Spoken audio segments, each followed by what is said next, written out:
I was staring at an old photo of Travis and me on the day we launched our marketing agency.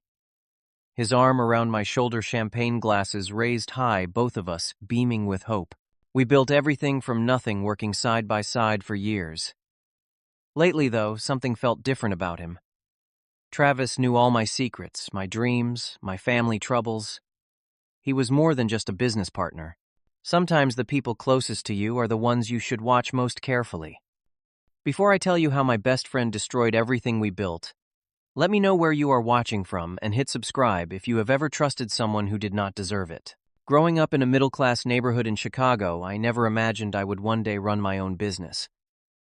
My parents worked steady jobs, dad as a high school math teacher and mom as a nurse. They instilled in me the value of education, which led me to pursue a marketing degree at the State University. Not the most prestigious school, but I worked hard and graduated with honors. I met Travis at a digital marketing conference in Atlanta 5 years ago. We were both attending a workshop on emerging social media strategies when we found ourselves debating the presenter during the question and answer session. Our similar perspectives but different approaches caught each other's attention. After the session, we grabbed coffee and talked for hours. "You know what, Bryson? You see the creative angles I miss," Travis said, scribbling ideas on a napkin. "And I can smooth talk any client into giving our ideas a shot." He was right, we complemented each other perfectly. I had the creative vision and strategic thinking, while Travis excelled at client relations and networking. We exchanged numbers and kept in touch, occasionally bouncing ideas off each other. 6 months later, fate intervened.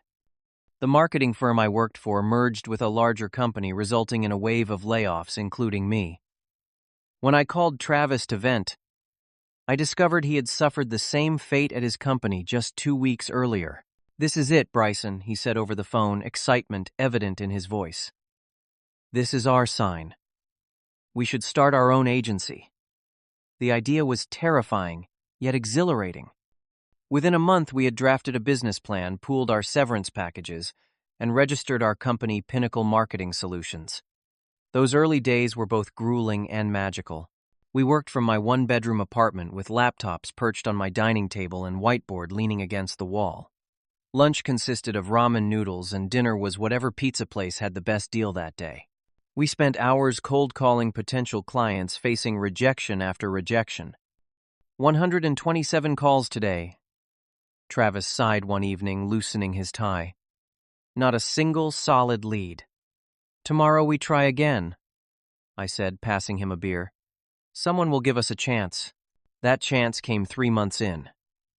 A regional restaurant chain called Taste of Home needed a campaign but had a minimal budget. We offered to work for free on a sample campaign to prove ourselves. I stayed up 3 nights straight developing concepts while Travis prepared the pitch. The client loved it. They not only hired us for the full campaign, but referred us to 2 other businesses. We were officially in business. As the months turned into years, Pinnacle Marketing grew steadily. Our first employee was a junior graphic designer named Kate, who worked for barely above minimum wage because she believed in our vision.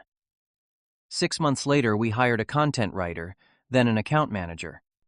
By the end of our 2nd year, we had leased a small office space and had 6 employees. Through it all, Travis and I grew closer as friends. Our relationship transcended business. We shared personal struggles, celebrated milestones, and built genuine trust. When my sister had her first child, Travis was there at the hospital with balloons and a teddy bear. When I went through a painful breakup with my girlfriend of 3 years, Samantha, he showed up at my apartment with whiskey and takeout. "You are family now, man," I told him, after he spent Thanksgiving with my parents and siblings. My mother had practically adopted him, always sending him home with containers of leftovers. The ultimate test of our friendship came when Travis received news that his mother needed expensive cancer treatment not covered by insurance. Without hesitation, I lent him $15,000 from my personal savings.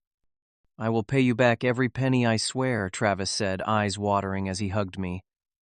"Take all the time you need," I assured him. Family helps family. By our 3rd year, Pinnacle Marketing had blossomed. We now had 10 employees had moved into a prestigious downtown office with floor-to-ceiling windows and counted several major regional businesses among our clients. We had established ourselves as the go-to agency for authentic, results-driven marketing campaigns. I remember our third anniversary celebration vividly.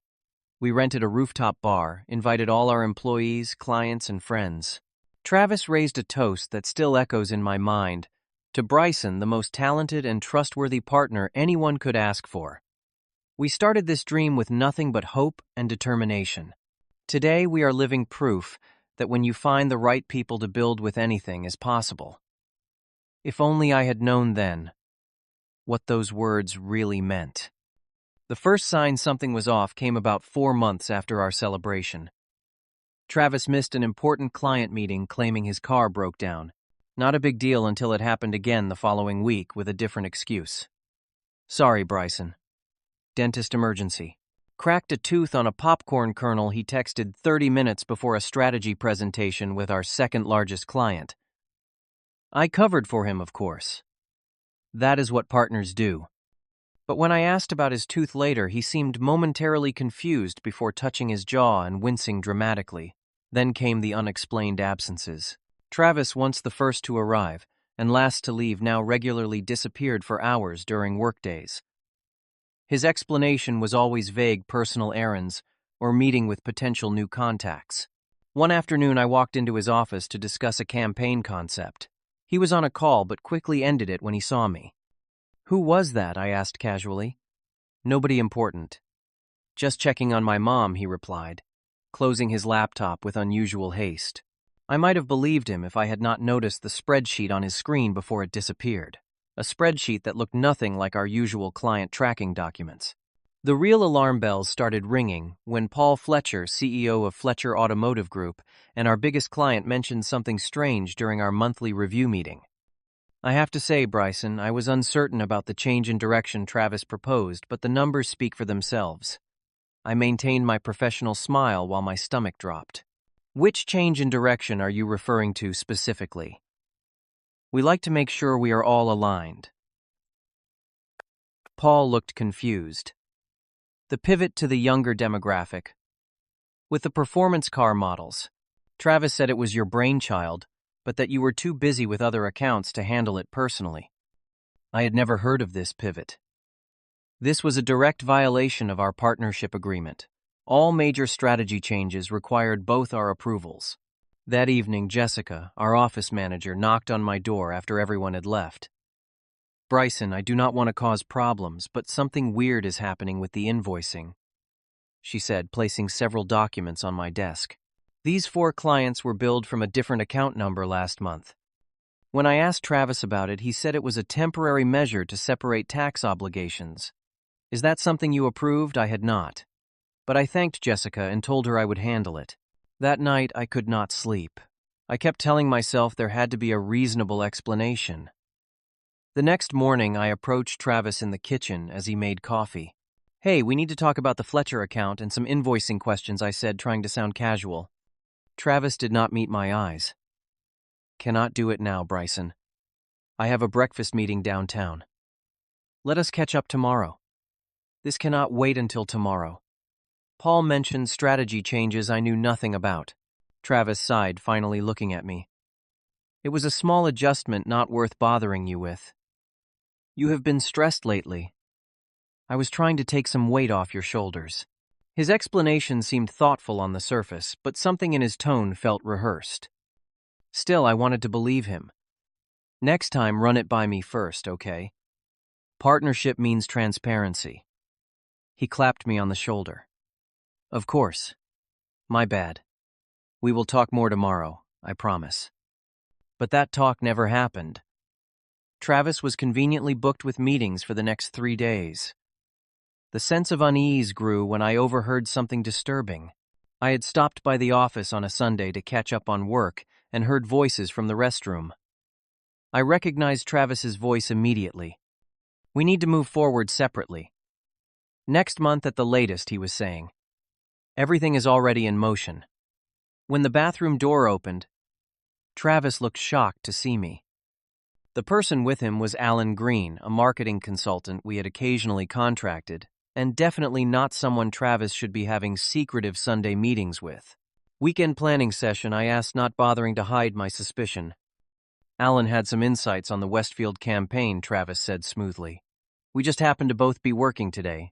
The following Tuesday, the final piece of evidence landed in my inbox, an email clearly meant for someone else that Travis had accidentally copied me on. It was a detailed communication with Fletcher Automotive Group discussing the transition plan and new agency arrangements. My name was nowhere in the email. With growing dread, I did some digging and discovered Travis had registered a new business name, Summit Marketing Partners. The similarity to Pinnacle Marketing was obviously intentional and alarming. Through discreet conversations with our team, I learned Travis had been taking solo meetings with all our major clients' meetings that should have included both of us, according to our partnership agreement. Anxiety consumed me. I could not eat or sleep. The betrayal felt personal and professional all at once. This was the man who had become my brother, who knew my strengths and weaknesses, who had access to every aspect of our business. One evening, I found myself following Travis after work. He drove to an office building in the business district across town and entered using a key card. Through the glass front, I could see him greeting people I recognized as commercial real estate agents. He was setting up a new office. The final confirmation came from Kate, our first employee who had been loyal from the start. "Bryson, I need to tell you something," she said, closing my office door. "Travis asked me to transfer all our client files to an external drive for what he called a backup system, but he specifically asked me not to tell you about it. It felt wrong, so I wanted you to know." I thanked her for her honesty, my heart sinking with the realization that my worst fears were true. My best friend, my business partner, the man I had trusted with everything, was systematically preparing to destroy what we had built together. That Saturday morning, I arrived at our office before sunrise. The building was empty, giving me the privacy I needed to confirm my suspicions. With our IT manager's help earlier in the week, I had obtained emergency access to Travis's company email and computer, something our partnership agreement allowed in cases of suspected misconduct. My hands trembled as I sat at his desk and began my search. It did not take long to find the evidence. In a hidden folder labeled SM Launch, I discovered everything: a complete business plan for Summit Marketing, detailed strategies for approaching our clients, and even a timeline for his exit. More disturbing was finding a secret email account Travis had been using.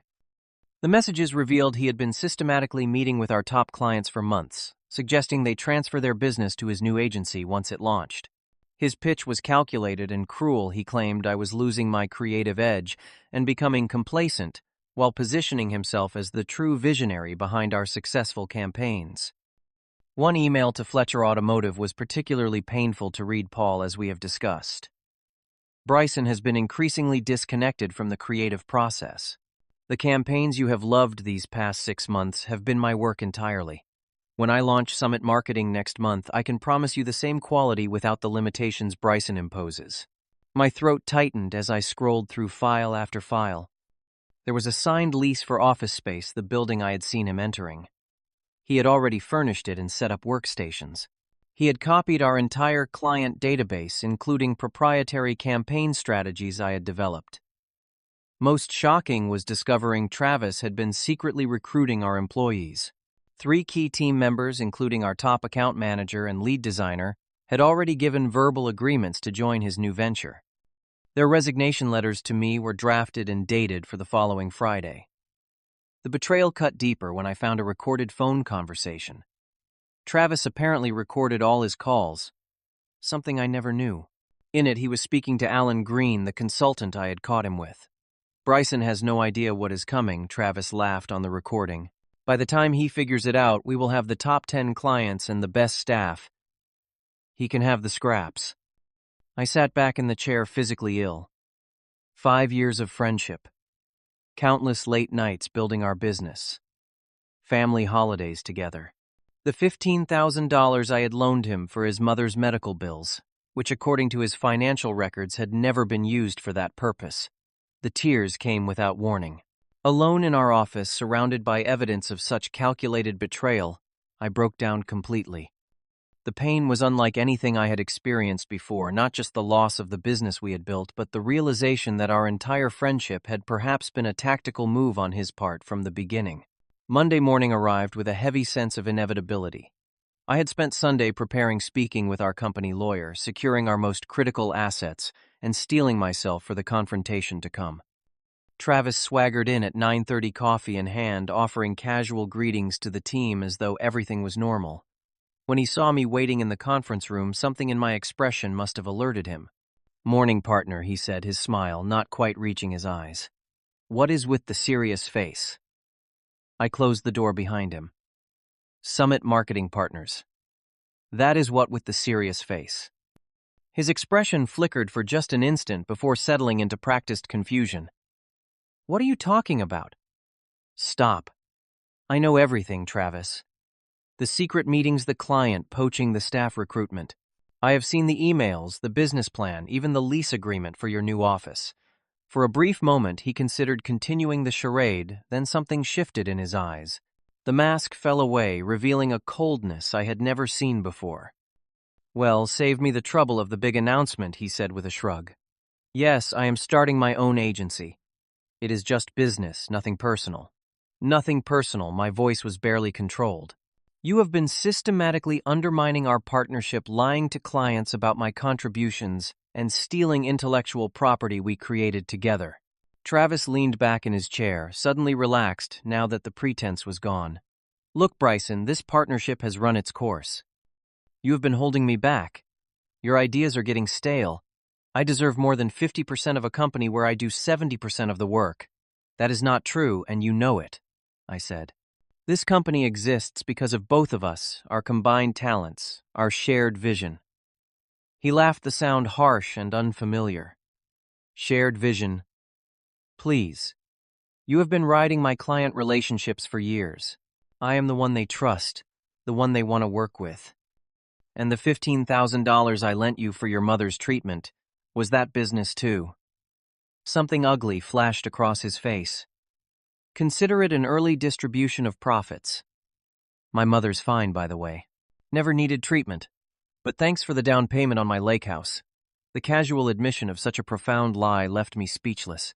"Here is what is going to happen," Travis continued, sliding a document across the table. "You can sell me your share of Pinnacle for $25,000, 1/5 of its actual value, and walk away cleanly. Or I take all the clients and staff with me next week, and you can keep an empty office and worthless company name."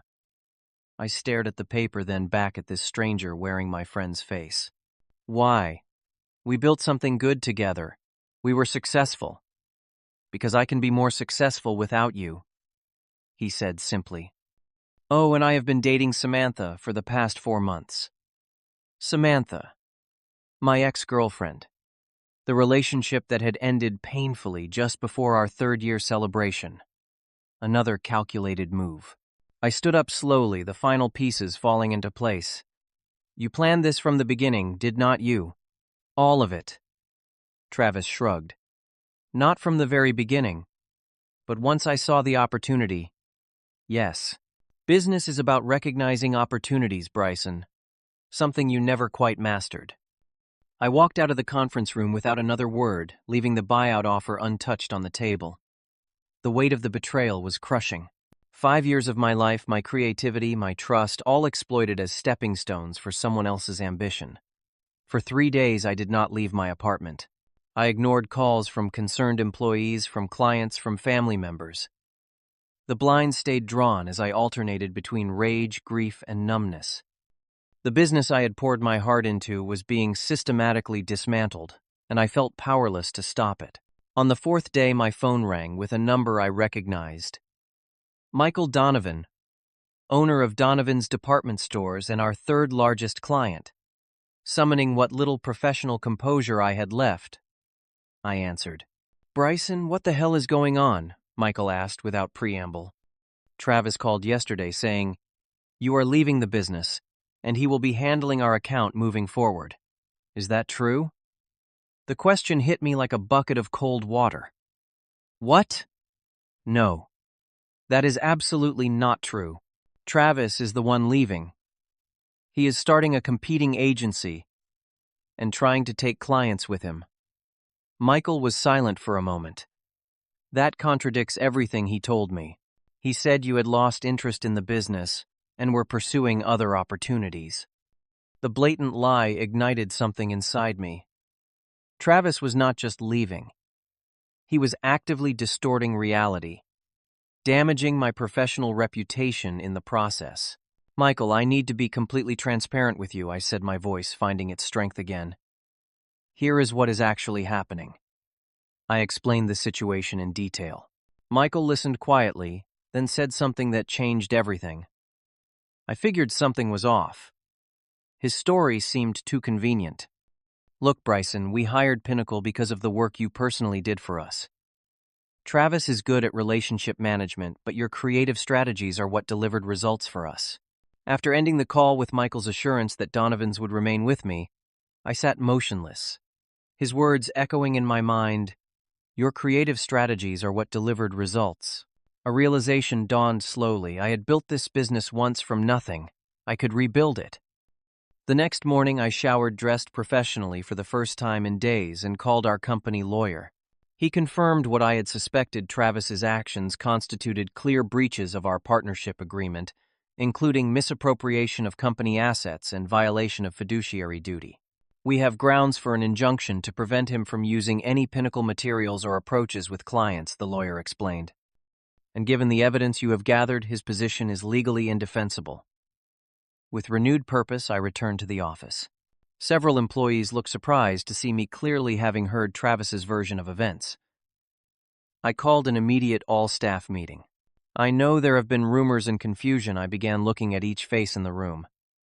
Here is the truth. Travis has decided to start his own competing agency. He has approached many of you and many of our clients. That is his right. What is not his right is to misrepresent my position, steal proprietary company information, or violate our partnership agreement. I laid out my plan for moving forward, emphasizing that those who wished to stay would be valued more than ever. To my surprise, most of the team expressed relief. Travis's secretive behavior had created an uncomfortable atmosphere for weeks. With the core team rallying behind me, I began a methodical counteroffensive. Kate helped me gather additional evidence of Travis's contract violations. Our IT specialist secured our digital assets and documented which files had been copied. Jessica reviewed financial records to identify any further irregularities. I personally called each of our clients requesting face-to-face meetings to discuss the transition. Many were confused by the conflicting messages they had received. Some had already verbally committed to moving with Travis, believing I was leaving. In each meeting, I presented evidence of how my creative direction had shaped their successful campaigns. Work Travis had been claiming as exclusively his own. One particularly vindicating moment came during my meeting with Paul Fletcher, who showed me emails where Travis had disparaged my contributions. I have known you for 3 years, Bryson, Paul said, pushing the emails aside. The Travis in these messages does not sound like a trustworthy business partner to me. Pinnacle keeps the Fletcher account provided you remain directly involved. With each small victory, my confidence returned. I worked with our lawyer to draft a cease and desist letter preventing Travis from using any Pinnacle materials or approaches. We filed for an emergency injunction to protect our intellectual property. Meanwhile, I developed a new business model that emphasized my creative leadership, the aspect clients most valued. I designed new branding that maintained our reputation while distinguishing us from both our past and from Travis's new venture. The confrontation reached its peak at the annual Marketing Excellence Conference, where both Travis and I were scheduled to present. I arrived to find him networking, aggressively sharing business cards with his new company logo, a design suspiciously similar to our original Pinnacle branding. When my turn came to present, I delivered a masterclass on authentic marketing ethics, using thinly veiled case studies that highlighted the consequences of breaking client trust. Throughout the presentation, I could see Travis growing increasingly uncomfortable as peers connected the dots between my examples and the industry rumors about his departure from Pinnacle. The legal battle concluded with a settlement heavily in my favor. Travis was barred from using any Pinnacle methodologies required to clearly differentiate his branding and prohibited from making any claims about his role in Pinnacle's past successes. Most importantly, he was required to publicly retract his false statements about my departure. Within 6 months, news circulated that Summit Marketing was struggling. Several clients who had initially followed Travis returned, citing unfulfilled promises and disappointing results. 2 of the staff members he had poached reached out about returning to Pinnacle. 1 year after the betrayal, Pinnacle Marketing had transformed. We were smaller but stronger, with a team built on genuine loyalty and shared values. Our client list featured companies who appreciated authentic relationships over slick promises. Our work had never been better. The adversity had pushed me to innovate in ways I might never have otherwise. The personal healing took longer. I started seeing a therapist to process the betrayal. I reconnected with family members I had neglected during the busiest years of building the business. I learned to trust again, but with clearer eyes and better boundaries. The $15,000 was never repaid, but I came to see it as the price of an invaluable education, one that taught me to recognize authentic relationships and to value integrity above all else. Today, when people ask about the early days of Pinnacle and what led to our distinctive approach to client relationships, I tell them the truth that the business was forged in both collaboration and betrayal, and emerged stronger for having survived both. The lesson I share with aspiring entrepreneurs is not about avoiding partnership or becoming cynical. Rather, it is about building success on a foundation of genuine values, about recognizing that true achievement comes not just from what you build, but from maintaining your integrity while building it. Have you ever faced betrayal that ultimately made you stronger? Share your story in the comments below. If this resonated with you, please like and subscribe to hear more real-life business lessons. And remember, sometimes losing what you thought you wanted clears the path to what you truly deserve. Thank you for listening to my story, and I wish you partnerships built on genuine trust and mutual respect.